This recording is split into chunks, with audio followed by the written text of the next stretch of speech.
Hey, this is Scott, and I'm sitting out front in my house, in my garden. So there is a street behind me. We will get a little bit of traffic.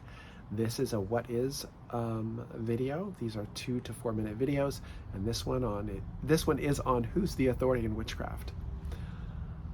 We don't have a pope. I don't want a pope in witchcraft. Maybe in some future date there's a pope in witchcraft. Right now there is not, and I'm happy with that. We don't have a overarching authority figure in all of the witchcraft. The beauty of witchcraft is that we each come into our own relationship with nature and subsequently divine, whatever that means for each individual witch. That's not for me to decide.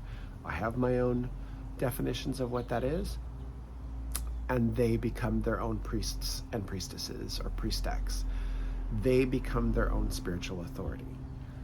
That's who the authority in witchcraft is.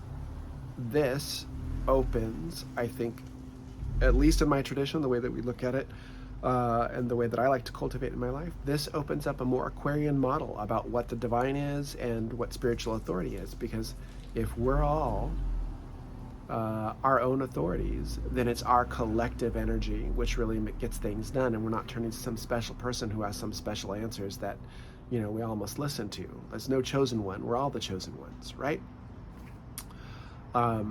This is both a blessing and an empowerment, especially if you come from a religious background in which you were taught to obey, or you were taught to keep silent, or you were taught that who you are is wrong, and that you have to go to a certain place and to a certain person, who is the authority, and they're the ones that are supposed to tell you what to do.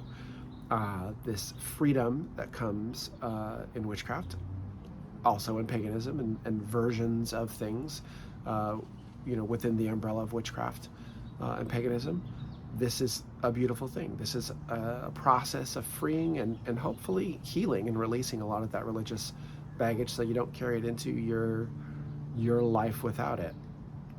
Often the problem is when we come under a lot of authority, when we get authority ourselves, if we haven't examined that, then we become the authoritarians we left.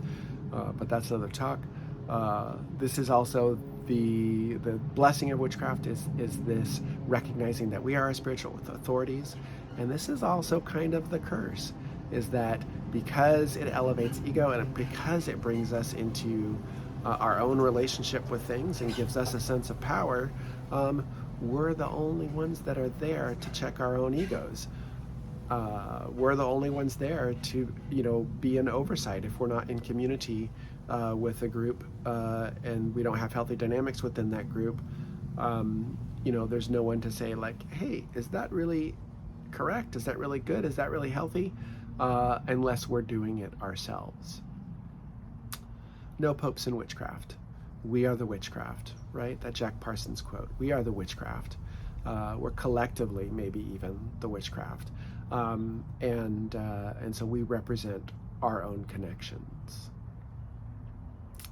And that's my little what is today. Is there a pope in witchcraft? No.